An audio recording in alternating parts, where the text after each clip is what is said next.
السلام علیکم ناظرین، آپ سب سے پہلے اس ویڈیوز کو پوری واچ کریں۔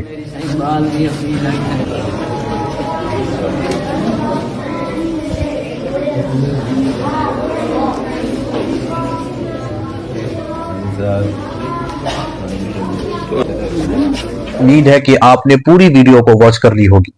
مولانا طارق جمیل صاحب دامت برکاتہم العالیہ کا یہ عمل ہم سب کے دل کو خوش کر دیا، اور ماشاءاللہ اللہ والوں کے اندر یہ صفت خاص طور پر پائی جاتی ہے۔ مولانا طارق جمیل صاحب دامت برکاتہم العالیہ مسجد سے نماز ادا کر کے نکل رہے تھے، ایک انجان آدمی مولانا طارق جمیل صاحب کے سامنے ہاتھ پھیلا دیا۔ مولانا طارق جمیل صاحب اپنے پاکٹ سے کچھ رقم نکال کر کے ان کے حوالے کر دیا۔ مولانا طارق جمیل صاحب دامت برکاتہم العالیہ کا یہ عمل نے ہم سب کو ایک بہترین پیغام دیا ہے۔ پیغام یہ دیا کہ ہمیشہ ضرورت مندوں کی مدد کرنی چاہیے، اور مدد کرتے وقت چہرے کے اوپر مسکراہٹ اور دل کے اندر نرمی ہونی چاہیے۔ دکھاوا اور ریاکاری کے لیے کسی کو مدد نہیں کرنی چاہیے۔ ویڈیوز اچھی لگے تو لائک شیئر ضرور کریں۔